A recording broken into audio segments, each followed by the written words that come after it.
చేసుకుందామంటే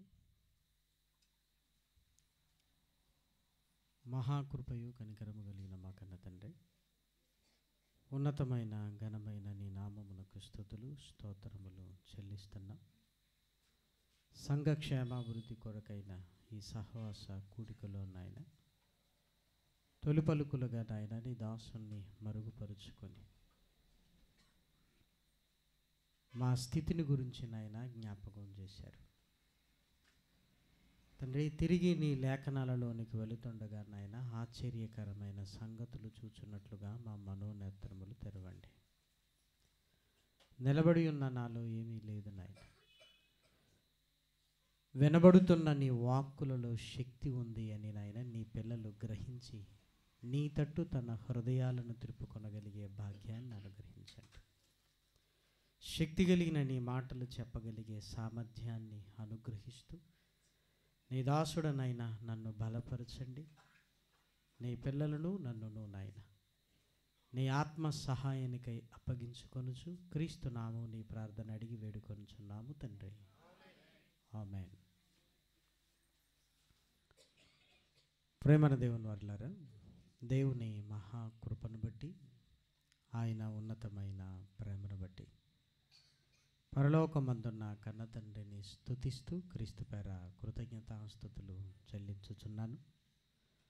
వేదికను అలంకరించిన దైవ సేవకులకును దేవుని పిల్లలైన మీ అందరికీ కూడా క్రీస్తు పేర శుభములు వందనములు తెలియజేసుకుంటూ పరిశుద్ధ గ్రంథములో నుండి ఉన్నతమైన సంగతులను మనం అందరము కలిసి ధ్యానించడానికి ప్రయత్నం చేద్దాం. పరిశుద్ధ గ్రంథంలో ఈ లేఖనాలను ప్రతి నిత్యము మనిషికి అవసరమైన ఆహారము, నీరు, గాలితో పోల్చబడినట్లుగా మనం చూడగలం. అప్పుడప్పుడు అవసరమైన వాటితో దేవుడు పోల్చట్లేదు, కానీ మనము నిత్యము తీసుకోవలసిన ఆహారము నీటితో పోల్చబడింది. అంటే వాక్యము ప్రతి మనిషికి నిత్యము అవసరమని మనం గ్రహించాలి.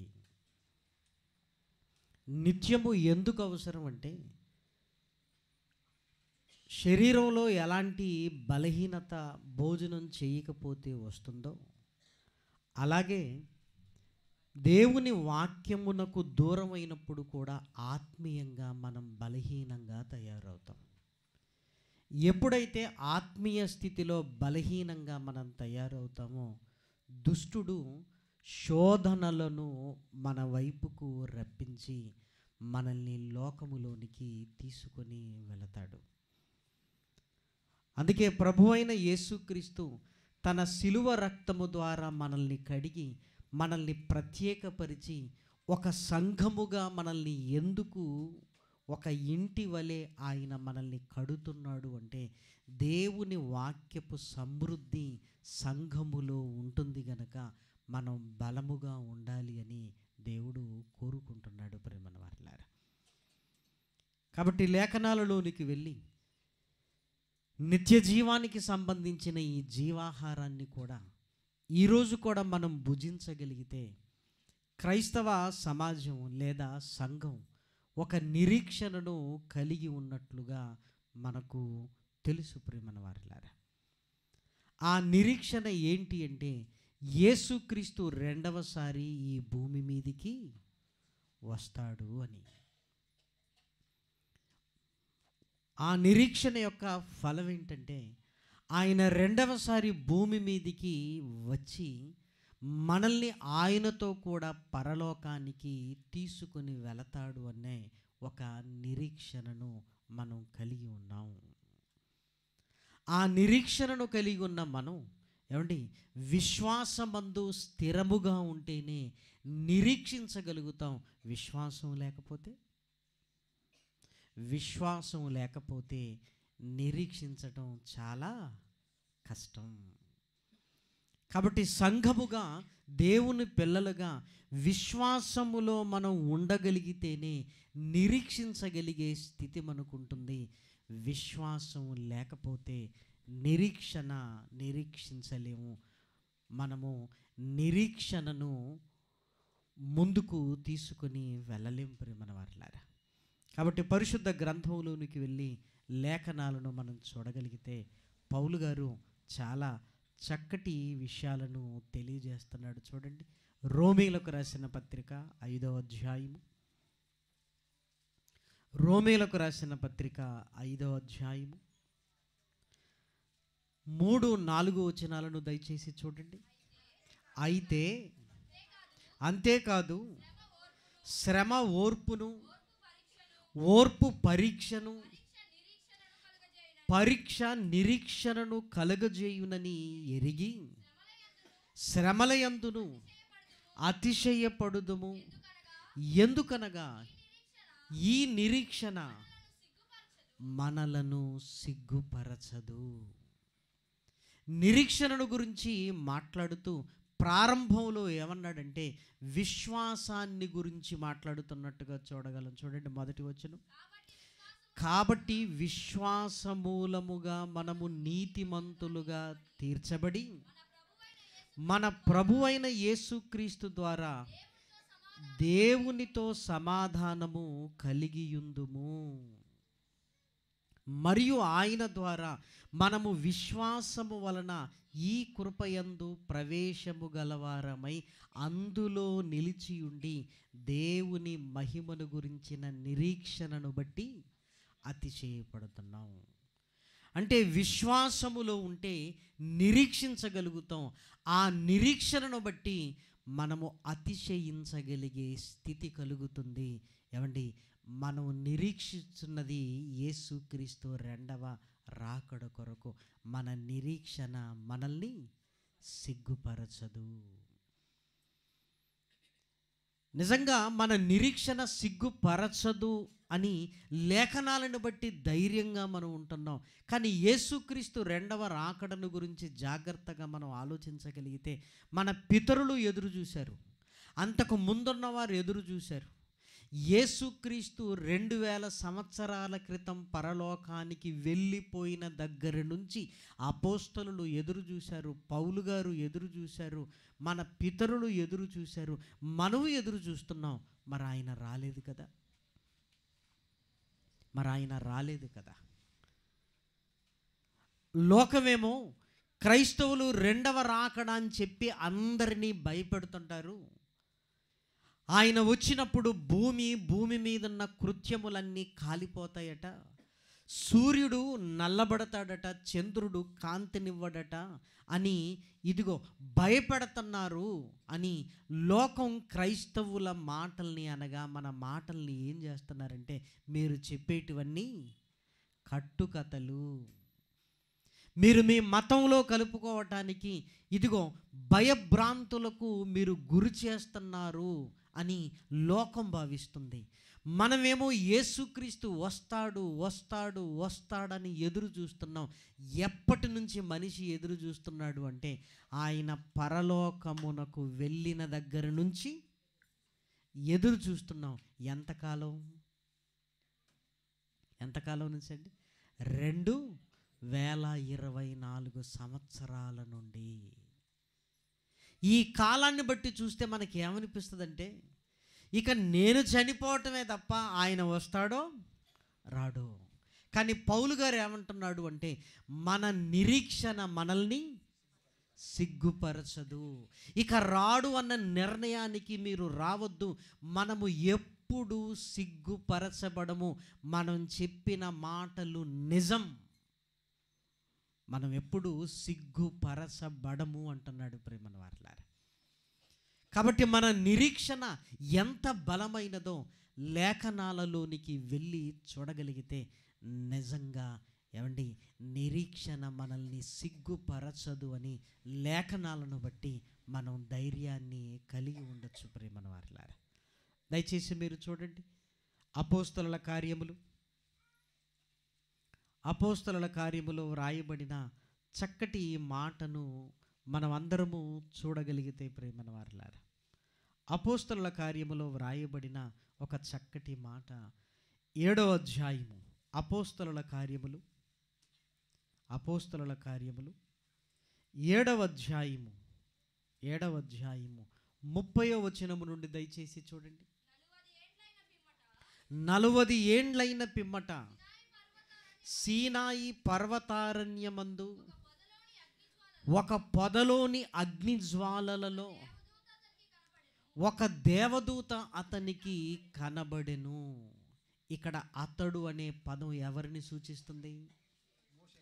మోషే గారిని సూచిస్తుంది. ప్రేమనవారులారా, మోషే గారు పుట్టే సమయానికి ఇశ్రాయేలీల జీవితాలు ఎంత దురవస్థలో ఉన్నవో లేఖనాలలోనికి వెళ్ళి చూస్తే ఏమండి చాలా జాలి పడేటట్టుగా వాళ్ళ బ్రతుకులు ఉన్నాయి. ప్రేమనవారులారా, చూడండి క్రింది వచనంలో రాయబడింది, మోషే చూచి ఆ దర్శనమునకు ఆశ్చర్యపడి దానిని నిదానించి చూచుటకు దగ్గరకు రాగా, నీ పితరుల దేవుడను అబ్రహాము ఇస్సాకు యాకోబుల దేవుడనని ప్రభు వాక్కు వినబడెను గనుక మోషే వనికి నిదానించి చూచుటకు తెగింపలేదు. అందుకు ప్రభువు, నీ చెప్పులు విడుము, నీవు నిలిచియున్న చోటు పరిశుద్ధ భూమి, ఐగుప్తులోనున్న నా ప్రజల దురవస్థను నేను నిదానించి చూచితిని, వారి మూలుగును వింటిని, వారిని విడిపించుటకు దిగి వచ్చి ఉన్నాను. దేవదూత మోషేతో మాట్లాడుతుంది. నిన్నెందుకు పుట్టించాడో తెలుసా? నేనెందుకు నీతో మాట్లాడుతున్నానో తెలుసా? ఇశ్రాయేలీలు దురవస్థలో ఉన్నారు. వారి మూలుగును దేవుడు నిదానించి చూస్తున్నాడు. అంటే అప్పటికి ఇశ్రాయేలీలు ఎంతకాలము నుంచి దురవస్థలో ఉన్నారు? సుమారు 400 సంవత్సరాలండి.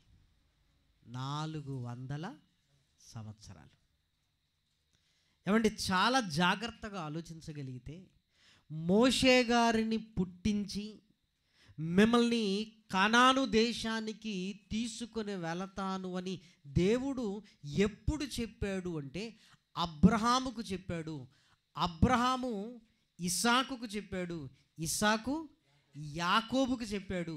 యాకోబు యోసేపుకు చెప్పాడు. యోసేపు ఎవరికి చెప్పాడు? ఇశ్రాయేలీలకు చెప్పాడు. అప్పటికి వ్రాయబడిన గ్రంథము లేదు.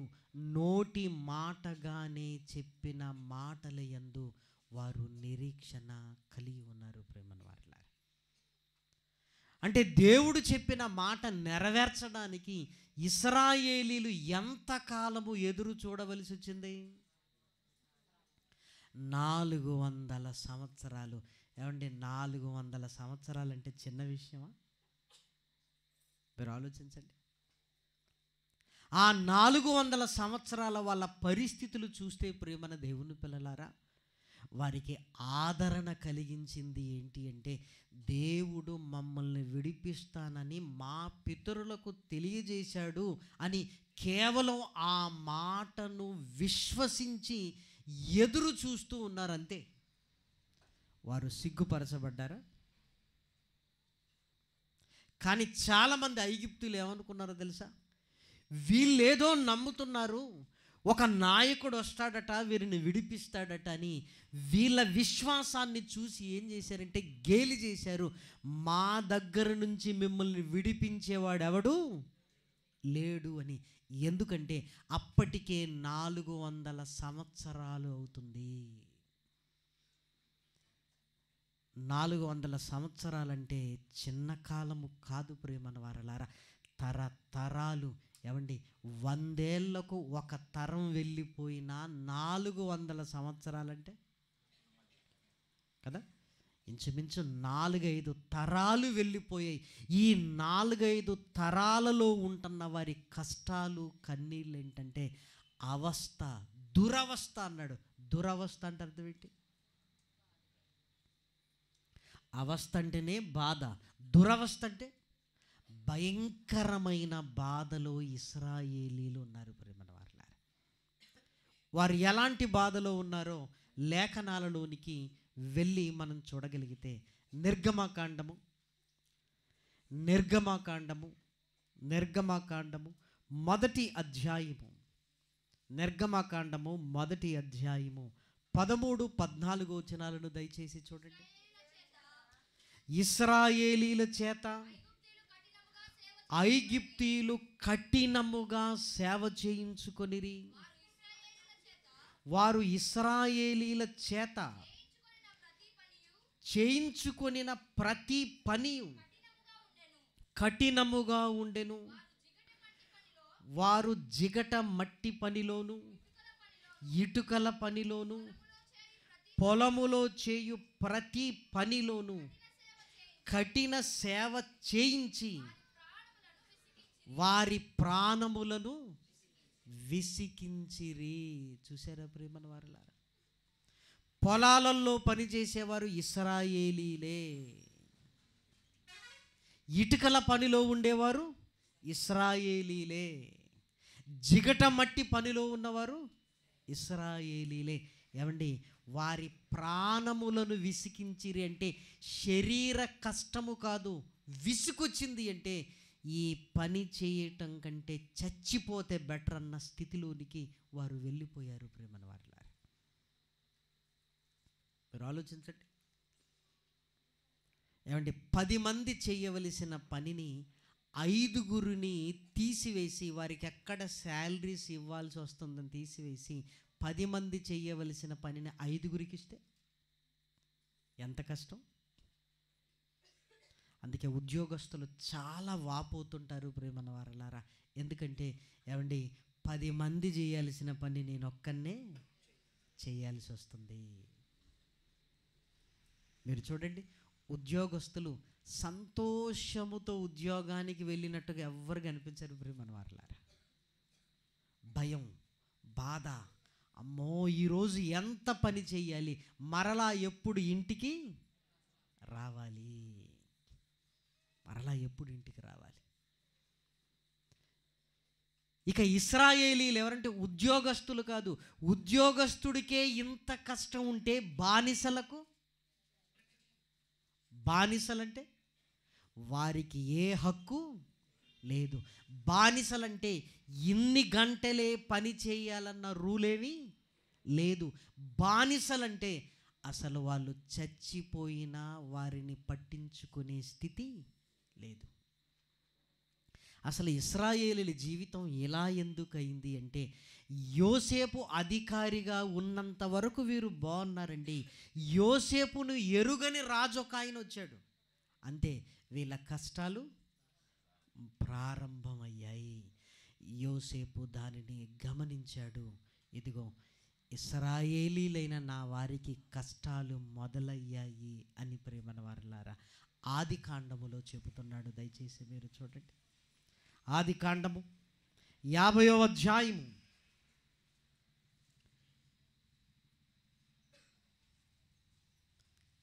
ఆది కాండము 50వ అధ్యాయము 25వ వచనం.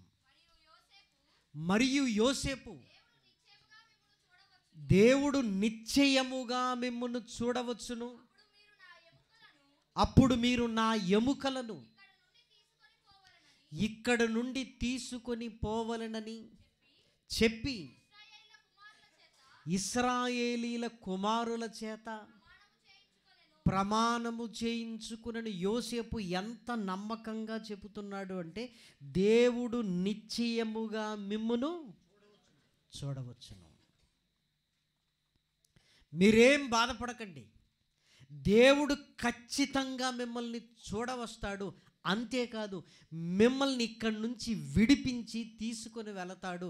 మీరు వెళ్ళేటప్పుడు నా ఎముకలను తీసుకొని వెళ్ళండి అంటే ఎంత నమ్మకంగా చెప్తున్నాడు అంటే, దేవుడు వదిలిపెట్టడు.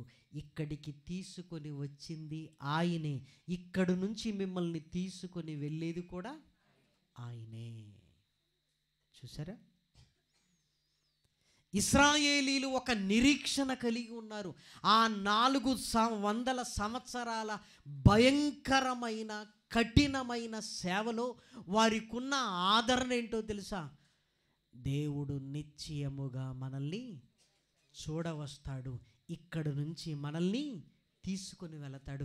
ఇంతకు మించి వారికి ఏమీ తెలియదు ప్రియమైన దేవుని పిల్లలారా, ఇంతకు మించి వారికి ఏమీ తెలియదు. ఇంకా వారి కష్టాలు చూడండి.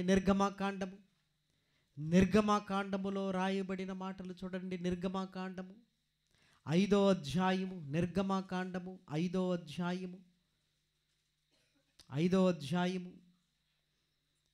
వచనం. అయినను వారు ఇదివరకు చేసిన ఇటుకల లెక్కనే వారి మీద మోపవలెను, దానిలో ఏ మాత్రమును తక్కువ చేయవద్దు. వారు సోమరులు గనక మేము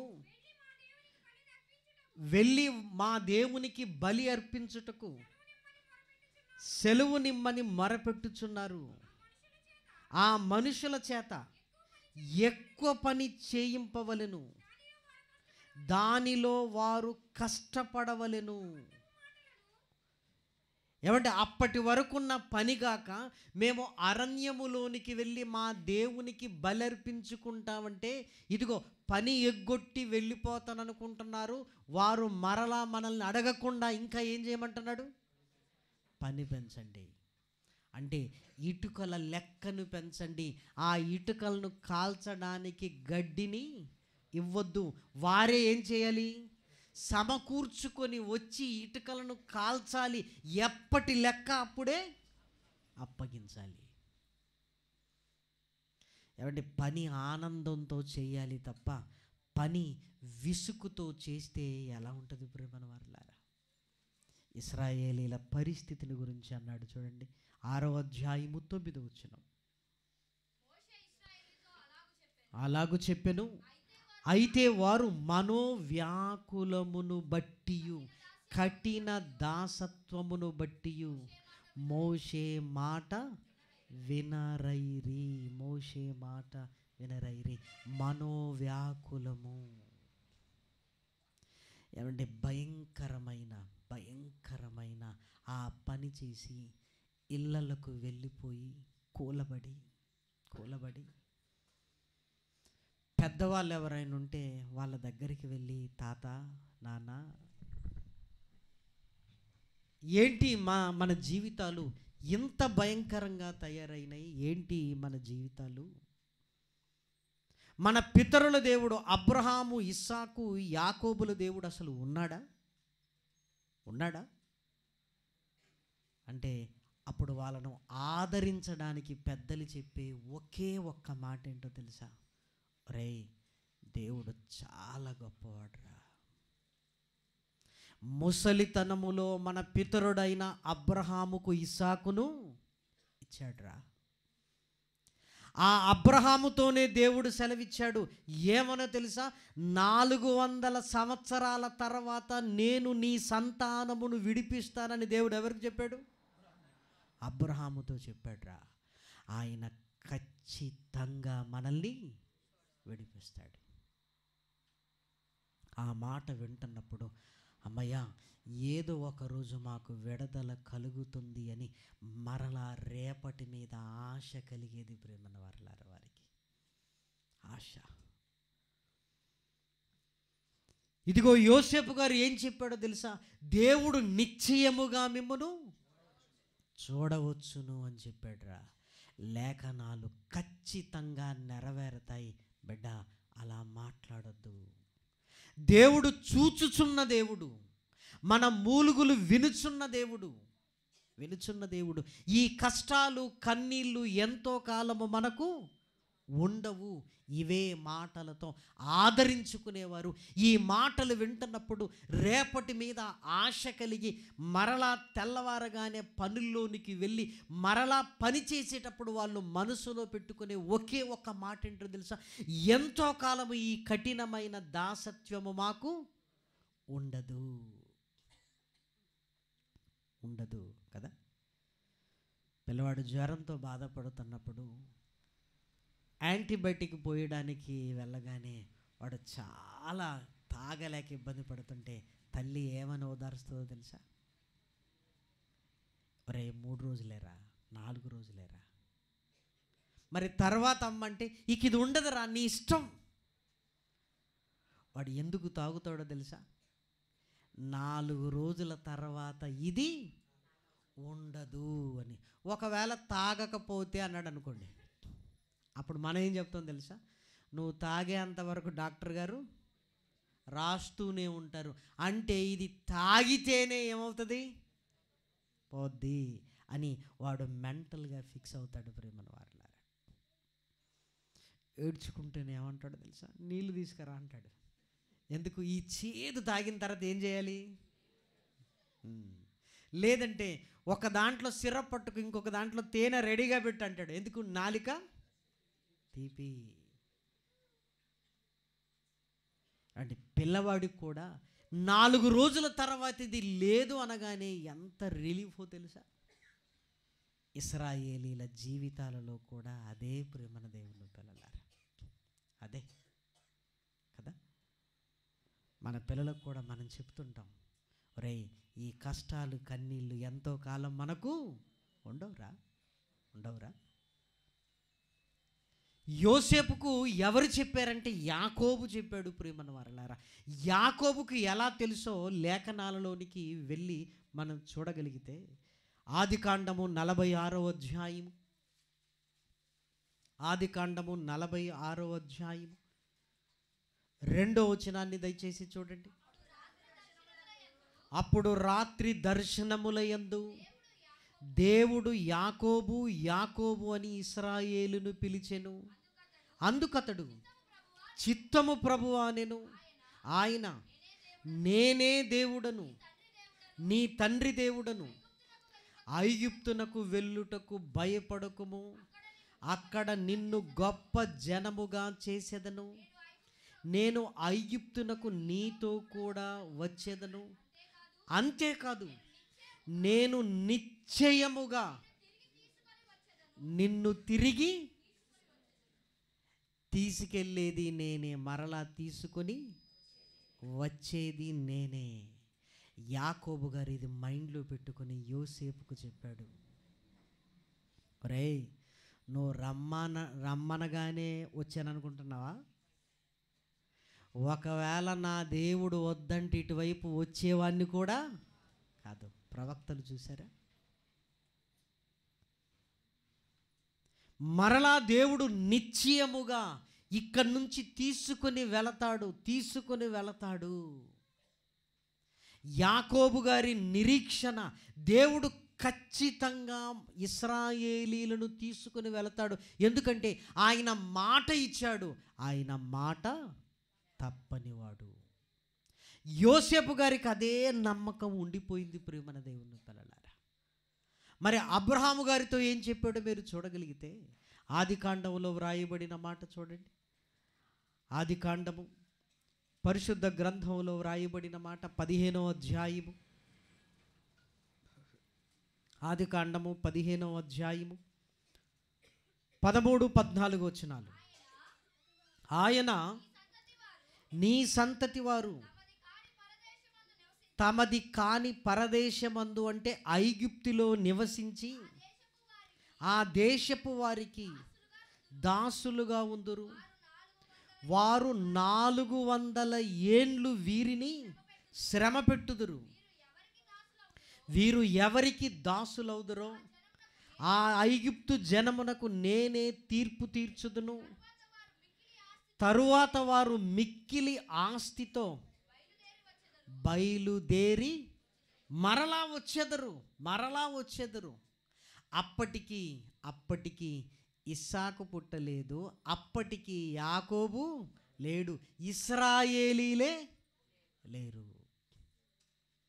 మీరు ఆలోచించండి. అబ్రహాము దాన్ని నమ్మాడు. ప్రేమన వారలారా, అబ్రహాము ఇస్సాకు చెబితే, ఇస్సాకు యాకోబుకు చెబితే, యాకోబు ఎవరికి చెప్పాడు? యోసేపుకు చెప్పితే, యోసేపు ఎవరికి చెప్పాడు? ఇశ్రాయేలీలైన తన సహోదరులకు చెప్పారు. కేవలం ఇదే మాటను బట్టి 400 సంవత్సరాలు గడిపేశారు. ప్రేమన వారలారా, కేవలం ఇదే మాట.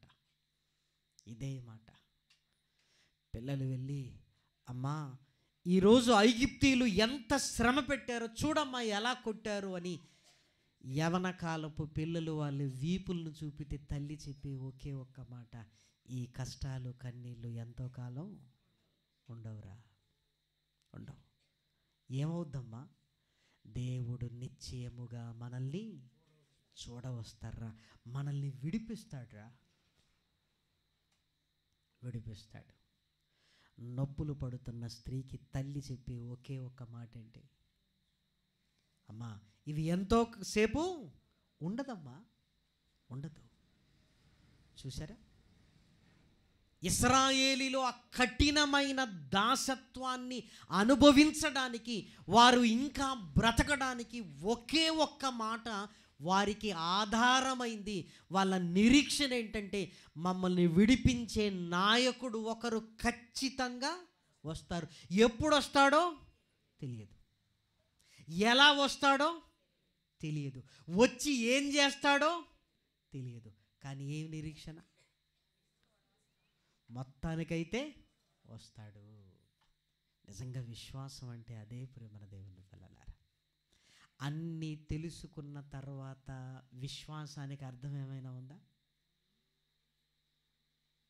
ఒకవేళ పిల్లలు మరలా ప్రశ్న వేశారనుకోండి, ఎప్పుడు వస్తాడమ్మా అని అడుగనుకోండి, సమాధానం వారి దగ్గర లేదు. తెలియదురా, కానీ ఖచ్చితంగా వస్తాడురా. వచ్చి ఆయన ఎలా ఉంటాడమ్మా తెలియదురా, కానీ ఖచ్చితంగా వస్తాడురా.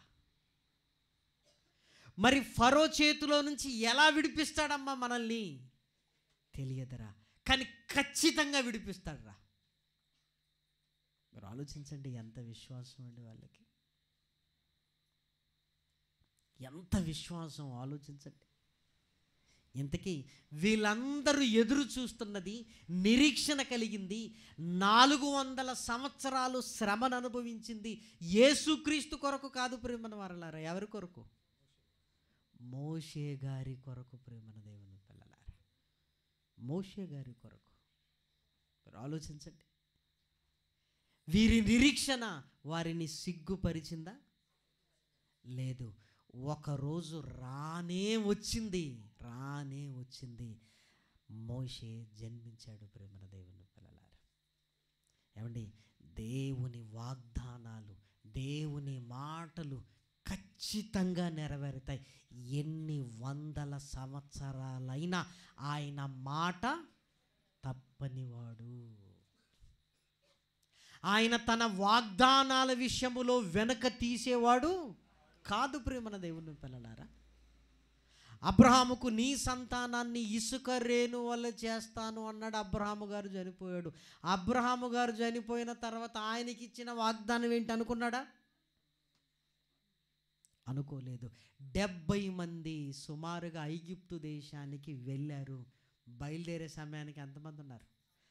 నడవగలిగిన కాల్బలమే 6 లక్షల మంది. మిగిలిన వారు కొన్ని లక్షల మంది సంతానాన్ని ఇసుక రేణువుల వలె చేశాడు. ఎంత ఆశ్చర్యం అండి, మీరు ఆలోచించండి. ఇశ్రాయేలీయుల జీవితాలలో వారు నిరీక్షించింది వారి జీవితాలలో రానే వచ్చింది. ఆలస్యమైందేమో కానీ దేవుడు తన మాట విషయంలో మాత్రం తప్పనిసరి నెరవేర్చగలిగిన సమర్థుడు ప్రియమైన దేవుని పిల్లలారా.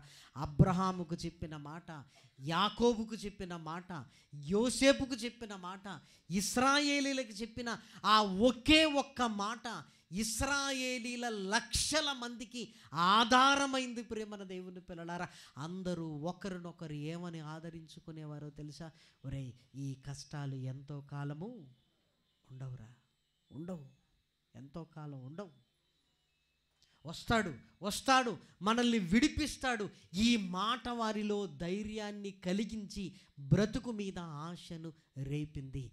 ఆ గడియ రాని వచ్చింది ప్రియమైన దేవుని పిల్లలారా, ఆ గడియ రాని వచ్చింది. ఇదిగో కఠినమైన చట్టం అమలవుతుంది.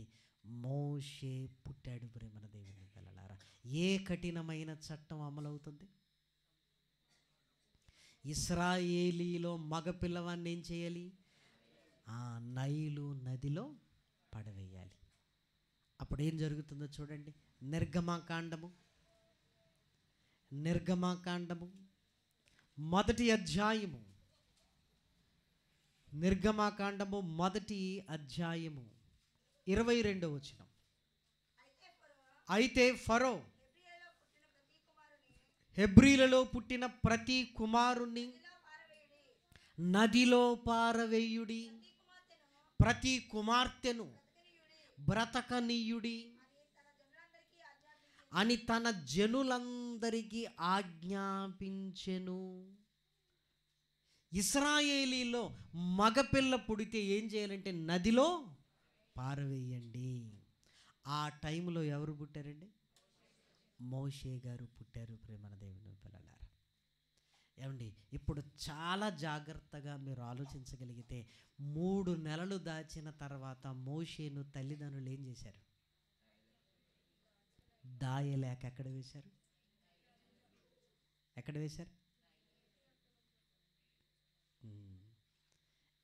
వేశారో రాయబడింది చూడండి. 2వ అధ్యాయము 3-4 వచనాలు.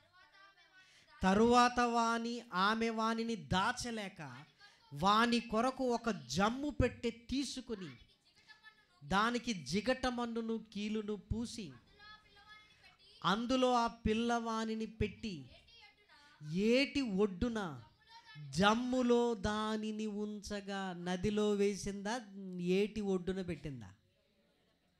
ఏటి, నది అంటేంటి, ఒడ్డు అంటేంటి? ప్రవహించే దానిని ఏమంటాం?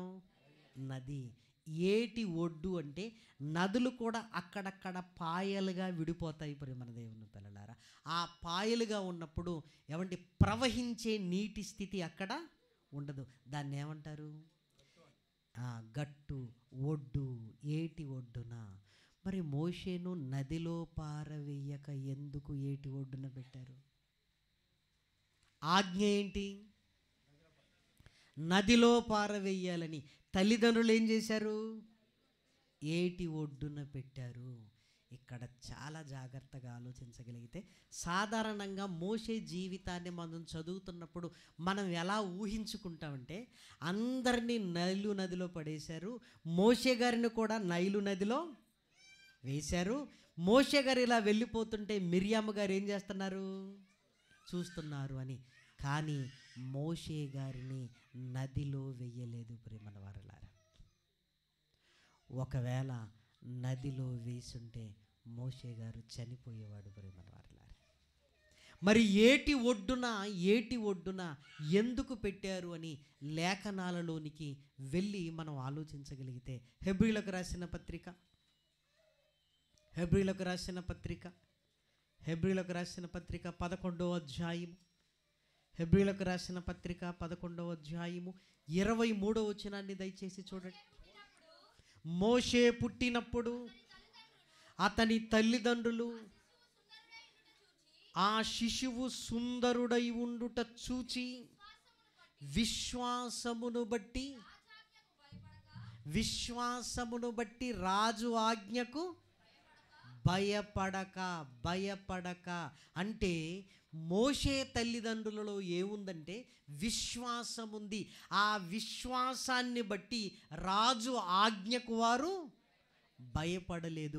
ఒకవేళ విశ్వాసము లేకపోతే నదిలో వేసేవారు. విశ్వాసం ఉంది, ఖచ్చితంగా దేవుడు వీన్ని బతికిస్తాడన్న నమ్మకం ఉంది కనుక ఎక్కడ పెట్టేశారు? ఏటి ఒడ్డున పెట్టారు. ఏటి ఒడ్డునే ఎందుకు పెట్టారు? ఏం తెలియకుండా పెట్టారనుకుంటున్నారా? ఇదే ఏటి ఒడ్డు స్నానానికి ఉపయోగించుకునేది ఎవరు? ఫరో యొక్క కుమార్తె. ఇలా జరుగుతుంది అని వాళ్ళకు విశ్వాసం ఉన్నది. ప్రేమల వారలారా, విశ్వాసం అంటే నిర్వచనం ఏంటి? జరగబోయే దానిని ముందుగానే గ్రహించటం. ప్రేమల వారలారా, అసలు మీరు చూసారా, అందరూ విశ్వాసాన్ని కోల్పోయి నదిలో పడేసి ఇంటికి వెళ్ళి గొల్లువని ఏడుస్తుంటే వీళ్ళిద్దరుకున్న విశ్వాసం ఏంటంటే, వాడికి ఏం కాదు. రాజు ఆజ్ఞకు భయపడలేదు. అందుకే మోషేను నదిలో వెయ్యలేదు ప్రియమైన దేవుని పిల్లలారా. ఎక్కడ వేశారు అంటే ఏటి ఒడ్డున పెట్టారు. ఈ ఏటి ఒడ్డున ఏముంది? జమ్ము ఉంది. జమ్ము ఎక్కడ పెరుగుతుంది చెప్పండి? నదిలో పెరగదు. ఎక్కడ పెడుతుంది? మోకాళ్ళ లోతు నీళ్లున్న దగ్గర పెరిగే దాన్ని ఏమంటారు? జమ్ము అంటారు. కాబట్టి అక్కడ పెట్టారు. అక్కడికే ఫరో కుమార్తె వస్తుందన్న సంగతి తెలుసు, వాళ్ళకి తెలుసు. మరి ఇదంతా ఎలాంటి విశ్వాసమే అంతే. అందుకే చాలా సందర్భాలలో విశ్వాసాన్ని కలిగి ఉండటం అనేది చాలా అవసరం ప్రియమైన దేవుని పిల్లలారా. మనల్ని అందరూ అడుగుతుంటారు, మరి ఇదేలా అదేలా. మనకేం తెలియదు. మనకున్నది ఒకే ఒకటేంటది? విశ్వాసము. ఏం జరుగుతుందో తెలియదు, కానీ దేవుడు చేస్తాడన్న విశ్వాసం అనేది ఖచ్చితంగా మనకు ఉండాల్సిందే ప్రియమైన వారలారా. ఇప్పుడు ఆలోచించండి, మిగిలిన పిల్లలలో కూడా ఎవరైనా సరే తల్లిదండ్రులు విశ్వాసం కలిగి జమ్మున పెట్టారనుకోండి, అతనే మోషే ప్రియమైన వారలారా. రాజాజ్ఞకు అందరూ భయపడుతుంటే అమ్రాము యోకేబేదులు మాత్రం భయపడలేదు. ఏం కాదు. ఎందుకు తెలుసా? విశ్వసించారు గనక నిరీక్షణ కలిగి ఉన్నారు. ఆ నిరీక్షణ వారిని సిగ్గుపరచలేదు ప్రేమన వారలారా. ఆ మోషే ఎదిగాడు ప్రేమన వారలారా. ఇప్పుడు చాలా జాగ్రత్తగా మీరు ఆలోచించాలి. మోషే ఎదిగిన తర్వాత ఎక్కడ పెంచబడ్డాడు అని ఆలోచించగలిగితే ఫరో కుటుంబములోనే పెంచబడ్డాడు. మరి ఫరో కుటుంబములోనే ఎందుకు పెంచబడాలి అని జాగ్రత్తగా మీరు ఆలోచించగలిగితే విడిపించడానికి కావలసిన అన్నింటినీ దేవుడు సమకూర్చడానికి అక్కడికి తీసుకుని వెళ్ళాడు ప్రియమైన వారలారా. ఇప్పుడు మోషే ఎక్కడో పెరిగాడు అనుకోండి, ఫరో దగ్గరికి వెళ్ళి నేను మాట్లాడతానంటే పంపిస్తారా? అందుకే మీరు గమనించారో లేదో, అహరోను మోషే మాటికి ఫరో దగ్గరికి వెళ్ళిపోతుంటారు. వీళ్ళు అనామకులైతే అసలు ఫరో వీళ్ళని కలవనిస్తాడా? మరి ఎందుకు వెళ్తున్నారు? మోషేకు ఆల్రెడీ అక్కడే పెరిగినది ఉంది గనుక ఈయనను అడ్డుకునేవారు ఎవరు లేరు. ఒకవేళ అక్కడ పెరగకపోతే ఎవరు గెట్ అవుట్ అనేవారు. మోషే వెళ్ళగానే ఒరే ఎంతైనా ఫరో కుమార్తె యొక్క కుమారుడుగా, ఒరే ఇక్కడే పెంచబడ్డానంటే మోషేను అడ్డుకునేవారు ఎవరు లేరు. అందుకే ఈజీగా ఫరో దగ్గరికి వెళ్తుంటాడండి ఈయన. అంటే విడిపించాలి అంటే ఫరో దగ్గరికి వెళ్ళాలి అంటే ఈయన ఎక్కడ పెరిగి ఉండాలి? ఫరో దగ్గరే పెరిగి ఉండాలి. ఇప్పుడు ఫరోతో మాట్లాడాలి అంటే మోషే గారికి ఏమి రావాలి? ఐగుప్తీయుల సకల విద్యలు రావాలి. వీళ్ళు హెబ్రీలు. ఇప్పుడు ఫరోతో మాట్లాడాలంటే ఏ భాష రావాలి? ఐగుప్తీయుల భాష రావాలి. ఇప్పుడు ఫరో కుమార్తె దగ్గర పెరిగినప్పుడు ఖచ్చితంగా ఏ భాష వచ్చు? ఐగుప్తుల భాష వచ్చు. అంటే అక్కడ 40 సంవత్సరాలు ఉంచింది ఎందుకు మీరు ఆలోచించండి. ఇప్పుడు ఎందుకు? ఆ భాష నేర్చుకోవాలి, అక్కడ పరిస్థితులన్నీ తెలుసుకోవాలి, గమనించాలి. అక్కడే ఉండాలన్నది దేవుని చిత్తము కాదు ప్రియమైన దేవుని పిల్లలారా. మీరు ఆలోచించండి. ఇశ్రాయేలీల కన్నీరును కల్లారా చూసిన వ్యక్తి ఎవరంటే మోషే. అలాని మోషేకు నేను ఇశ్రాయేలీయుడని ముందే తెలుసు. అలాని ఫరోకు తెలియదా? తెలుసు. అలాని ఫరో కుమార్తెకు తెలియదా? తెలుసు. ఎందుకు 40 సంవత్సరాలు అక్కడ పెట్టాడంటే సకల విద్యలు అభ్యసించాలి, ఐగుప్తు భాష తెలుసుకోవాలి.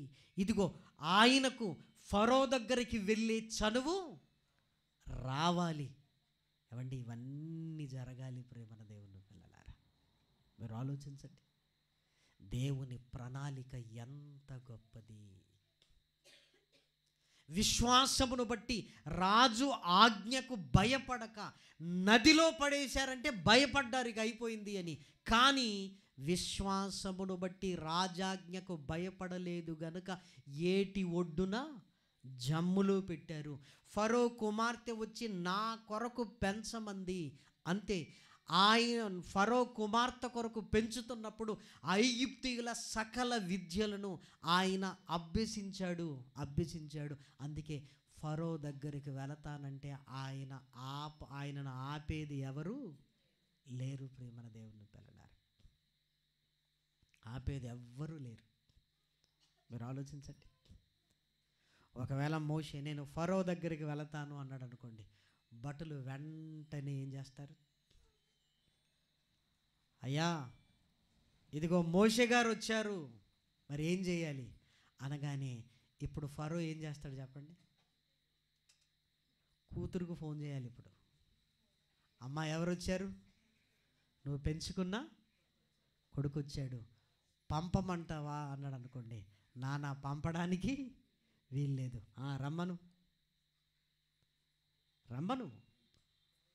చూసారా, సైనికులకు ఎలాంటి డౌట్ ఉందో తెలుసా? ఈ 40 సంవత్సరాలు ఇక్కడే పెరిగినోడు, ఫరో కుమార్తె యొక్క కుమారుడు. ఒకవేళ ఇప్పుడు ఎక్స్ట్రాలు చేసామనుకోండి, ఒకవేళ ఈయన అధికారి అయితే మన ఉద్యోగాలు ఊడిపోతాయి. ఎందుకు వచ్చిన బాధ?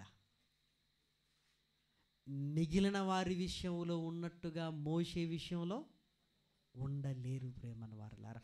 ఒకవేళ ఈయనే అధికారి అయితే ఏమో చెప్పలేము. మోషే గారు అంతఃపురంలో ఉన్నప్పుడు, ఏమంటే ప్రేమ కలిగిన వాడుగా ఉన్నప్పుడు వీళ్ళందరికీ మోషే గుణగణాలు ఏంటో తెలుసు. మోషేతో కఠినంగా మాట్లాడలేరు ప్రేమన దేవుని పిల్లలారా, మాట్లాడలేరు. అంటే దేవుడు విడిపించడానికి ఎన్ని ప్రణాళికలు వేశాడో చూడండి. 400 సంవత్సరాలు అయిపోయింది. మోషే ఫరోతో మాట్లాడాడు. ఇదిగో ఇశ్రాయేలీలను అరణ్యము గుండా నడిపించి కానాను దేశానికి వెళ్ళే ఆ క్రమములో ప్రేమన దేవుని పిల్లలారా దేవుని వాగ్దానాన్ని నెరవేర్చాడు ప్రేమన దేవుని పిల్లలారా. ఏమంటే ఇదంతా జరగటానికి ఎన్ని వందల సంవత్సరాలైంది? 400 సంవత్సరాలైంది. ఇప్పుడు పౌలు గారు మనతో చెబుతున్నాడు, ఇదిగో మీ నిరీక్షణ మిమ్మల్ని సిగ్గుపరచనివ్వదు. ఒక్కసారి చరిత్రలోనికి వెళ్ళి చూడండి. 400 సంవత్సరాల తర్వాత మోషే పుట్టాడు కదా. ఇప్పుడు సంఘమైన మనము కూడా విశ్వాసాన్ని కలిగి యేసుక్రీస్తు రెండవ రాకడ కొరకు ఎదురు చూస్తున్నాం. ఈలోపు మనకేమవుతుందంటే, ఇక ఆయన రాడేమో అనుకుంటున్నామంటే విశ్వాసములో నుంచి తొలగిపోతున్నాం. విశ్వాసములో నుంచి తొలగిపోతే లోకానికి వెళ్ళిపోతాం. ఇక సంఘములో మనం ఉండలేం ప్రేమన వాళ్ళారా. సంఘములో మనం అందరము కలిసి ఉండాలంటే మనందరినీ కలిపి ఉంచేదేంటి? విశ్వాసము. మీరు యేసుక్రీస్తు రెండవ రాకడ కొరకు ఎదురు చూస్తున్నారు, నేను ఎదురు చూస్తున్నాను. ఇదిగో ఈ విశ్వాసము మనల్ని కలిపి ఉంచుతుంది.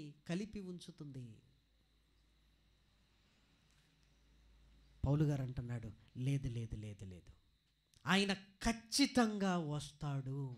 ఆయన రాకముందు కూడా ఇదిగో పరిస్థితులు, కష్టాల కన్నీళ్ళ మధ్య మనం ఉన్నాం. ఏమండి, ఏ కష్టం వచ్చినా, ఏ కన్నీళ్ళు వచ్చినా, ఏ ఇబ్బంది వచ్చినా నిన్ను నన్ను ఆదరించే ఒకే ఒక్క మాట ఏంటో తెలుసా? ఏంటి? ఈ కష్టాలు ఎంతో కాలము ఉండవు, ఆయన వస్తే నన్ను తీసుకుని వెళతాడు. నిజంగా ఎంత ఆదరణ అంటే, అందుకే ప్రభువు కూడా అదే మాట చెప్తున్నాడు మనకి. ఇదిగో నేను మరలా వస్తాను, మిమ్మల్ని తీసుకుని వెళ్తాను. విషయం ఏంటో చెప్పమంటారా? మోషే వస్తానని ముందేమీ చెప్పలేదు. అబ్రహాముకు చెప్పబడింది, యాకోబుకు చెప్పబడింది, యోసేపుకు చెప్పబడింది. కానీ యేసుక్రీస్తు వస్తానని మనకెవరు చెప్పారు? ఆయనే స్వయంగా చెప్పాడు. ప్రవక్తలందరూ చెప్పారు. ఎన్ని ఆధారాలు చూసారా? అక్కడ అబ్రహాము, యాకోబు, యోసేపు, ఇశ్రాయేలీలు అంతే. ఇక్కడ యేసుక్రీస్తు రెండవ రాకడను గురించి ఎన్ని ఆధారాలు ఉన్నాయి? స్వయంగా యేసుక్రీస్తే చెప్పాడు. మీరు ఆలోచించండి. శిష్యులందరూ రెండవ రాకడను గురించి వ్రాసిన వాళ్ళే ప్రియమైన వారలారా. పౌలు గారు ప్రతి పత్రికలో రెండవ రాకడను గురించి రాసిన వారే. యోహాను గారు ఏమండి పత్రికను ముగిస్తూ రాసిన వాడే. ప్రకటన గ్రంథాన్ని ముగిస్తూ కూడా రాసిన వాడే.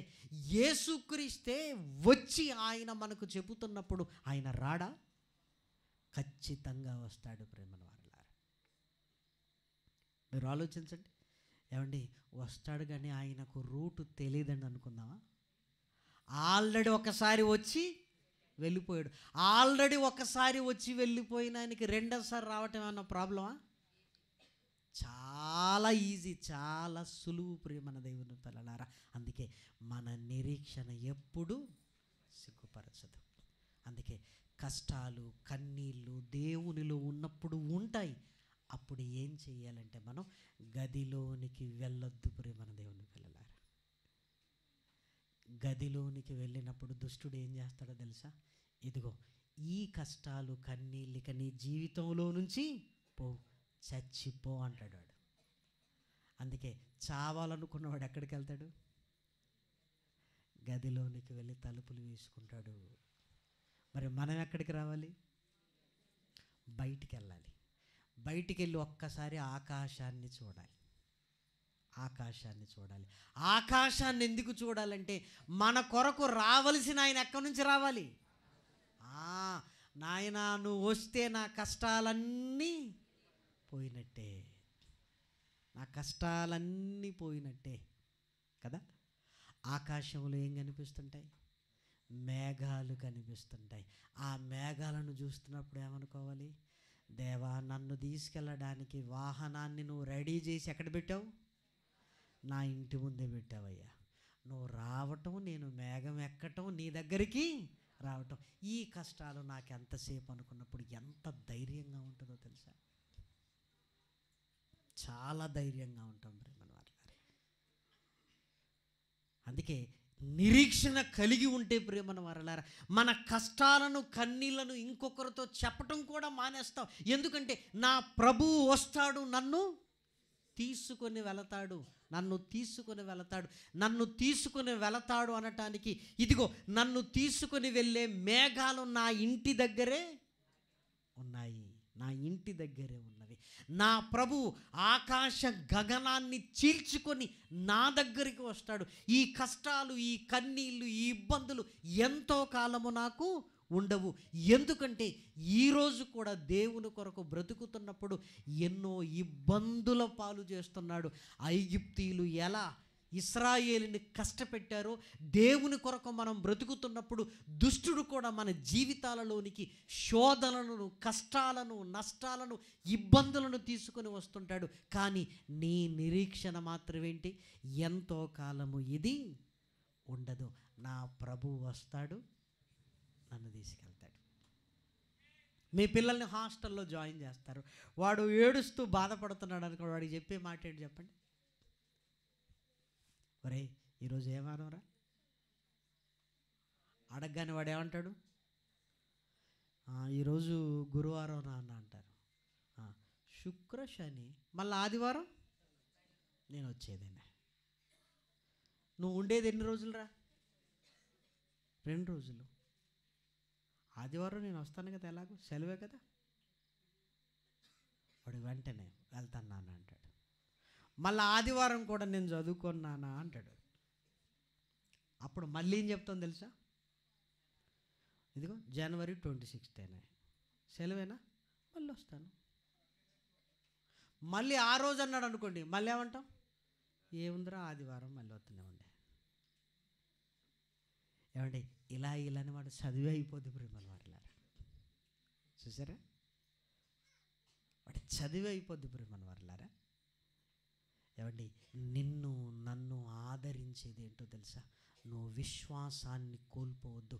ప్రభువు నా కొరకు ఖచ్చితంగా వస్తాడు. అందుకే అప్పుడప్పుడు ఉదయం లేవగానే ఆకాశం వైపు చూసి, నాయనా ఈరోజు రారాదయ్యా అనుకోవాలి మనం కదా. ఎందుకంటే మన ప్రభు ఆకాశము నుండి మేఘారూఢుడై ఆయన వస్తాడు వస్తాడు వస్తాడు. ఆయన వస్తే ఏ కష్టమైనా ఉంటుందా? ఇప్పుడు ఆర్థిక ఇబ్బందులతో సతమవుతాం. ఆయన వస్తే ఎవడెవడికి ఇచ్చేది లేదుగా. మీకు తెలుసో తెలియదు, ఇక లేదుగా.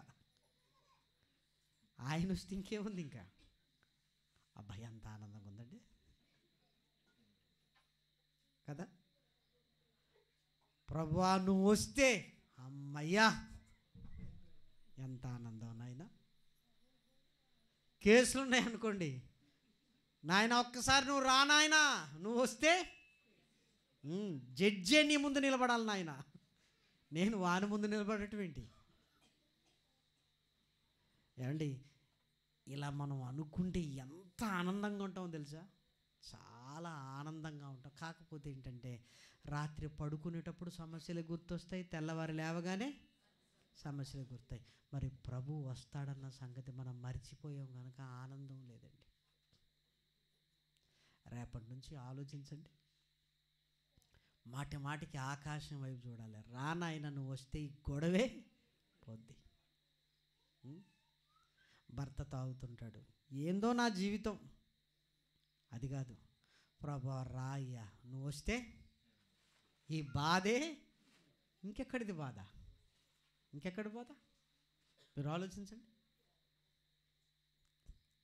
అంటే నీ కష్టాలకు కన్నీళ్లకు ఆయన చెప్పిన ఒకే ఒక్క మాట, నేనున్నాను, నేను వస్తాను, నేను వస్తాను కదా.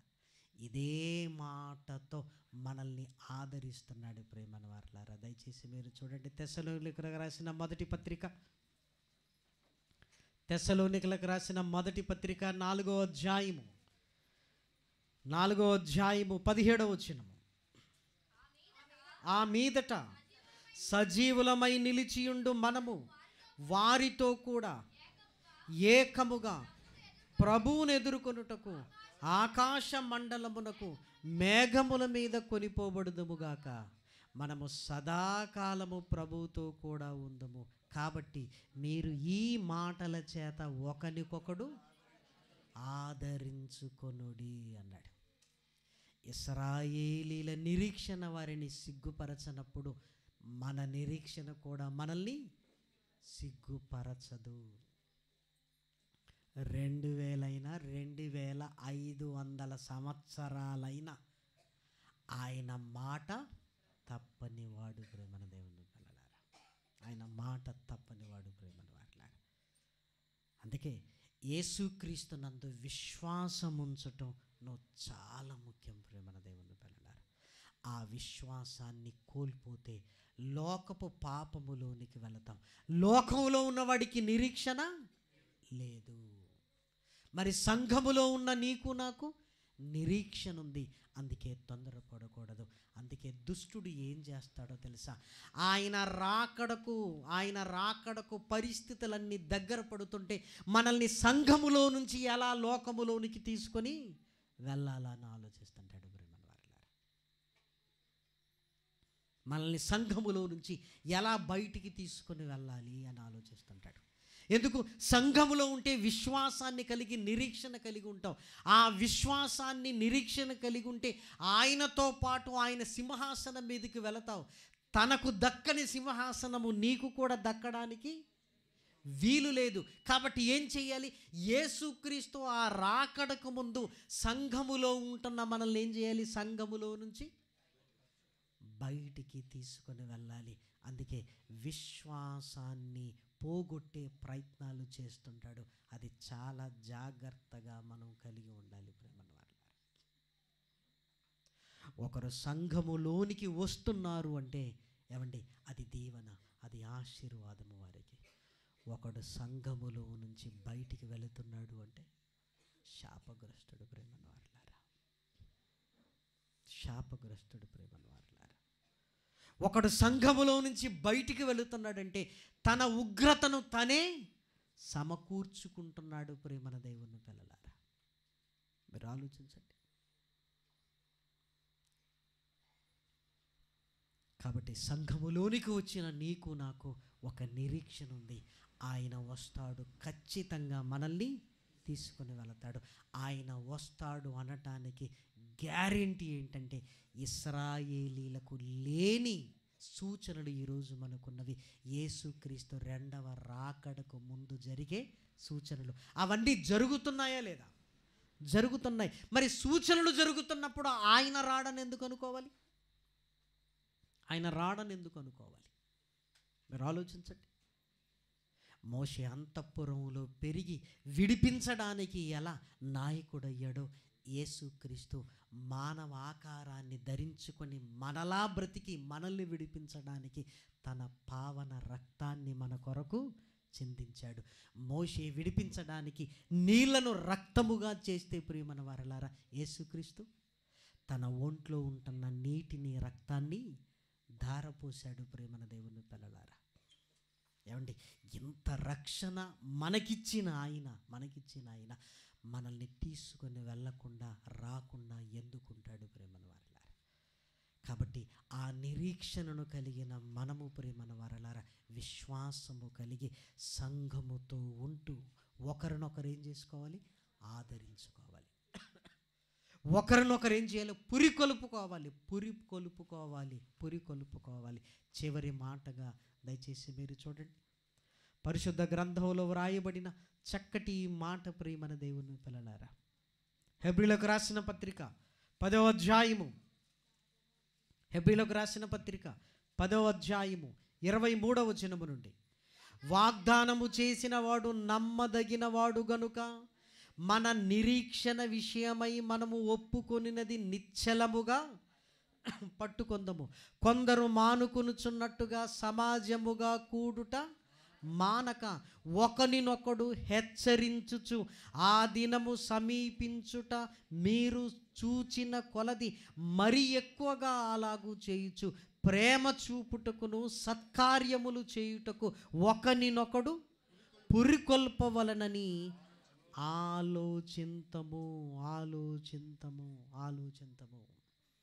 ఆయన రాకడకు సూచనలు కనబడుతున్నప్పుడు, ఇంకా ఆయన రాకడకు ముందు మనం ఏం చేయాలని ఒకరినొకరు పురికొల్పుకోవాలి. అంటే విశ్వాసములో ఉండి మనం ఏం చేయాలి? సత్క్రియలు చేయాలి. సంఘము పనేంటో తెలుసా?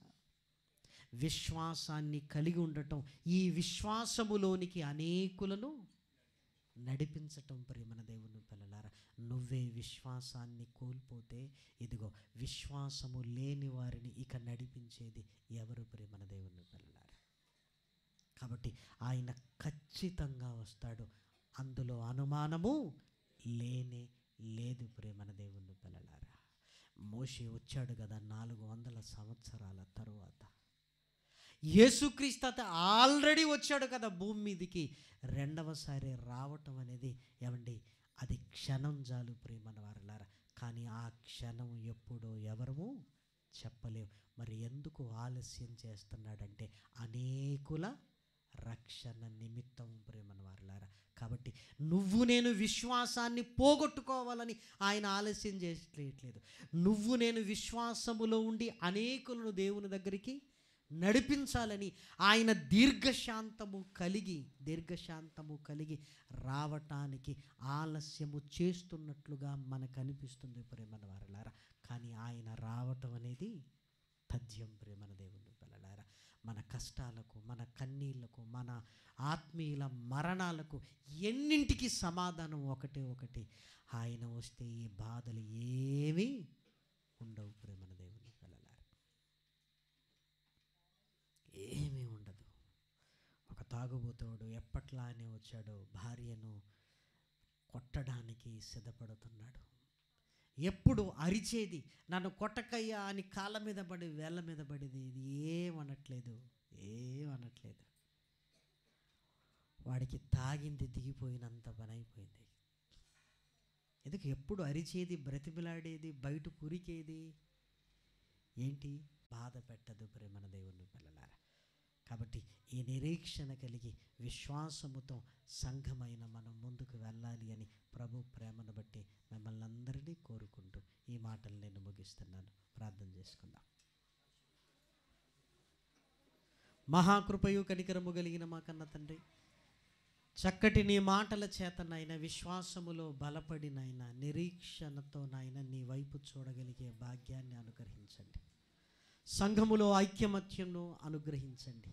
సంఘమంతా ఏక హృదయముతో నాయన, ఏక తాత్పర్యముతో, ఏక మనసుతో నాయన ముందుకు వెళ్ళగలిగే భాగ్యాన్ని అనుగ్రహించండి. దుష్టుడు ముట్టకుండా నాయన, సంఘములో నుంచి నాయన లోకములోనికి నీ పిల్లల్ని తీసుకొని వెళ్ళకుండా నాయన నీ వాక్యముతో వారిని ఎదిరించగలిగే సామర్థ్యాన్ని అనుగ్రహించండి తండ్రి. సంఘములో ఉంటున్న నాయన కుటుంబాలను నాయన, పురుషులను, స్త్రీలను, పిల్లలను, యవన సమాజాన్ని జ్ఞాపకం చేసుకోండి. బలమైన నీ పరిచర్య కొరకు నీ పిల్లలందరినీ నాయన ముందుకు తీసుకొని వెళ్ళమని మిమ్మల్ని కోరుకుంటున్నాయన. సంఘ క్షేమాభివృద్ధి కొరకు జరుగుతున్న ఈ కూడికలలో నాయన నీ పిల్లలందరినీ బలపరచమని బ్రతిమిలాడుతూ ప్రాధేయపడుతూ ఉన్నతమైన నీ ప్రేమను బట్టి నాయన మా హృదయపూర్వకంగా కృతజ్ఞతాస్తుతులు చెల్లిస్తూ రేపటి దినము జరగనుంటున్న కూడికలో కూడా నాయన నీ సహాయాన్ని అనుగ్రహించండి. కూడి వచ్చిన నీ పిల్లలందరికీ క్షేమకరమైన ప్రయాణాన్ని అనుగ్రహించండి. నీ వాక్యము నాయన నీ పిల్లలమైన మా హృదయాలలో ఫలింప చేయమని మిమ్మల్ని కోరుకుంటూ క్రీస్తు నామం నీ ప్రార్థన అడిగి వేడుకొనుచున్నాము తండ్రి. ఆమేన్. పరమ తండ్రి అయిన దేవుని ప్రేమయు, కుమారుడైన యేసు క్రీస్తు కృప, పరిశుద్ధాత్మ యొక్క అన్యోన్యమైన సహవాసము ఇప్పుడును ఎల్లప్పుడూ సదాకాలము కూడి వచ్చిన మనందరికీ తోడై ఉండునుగాక. ఆమేన్.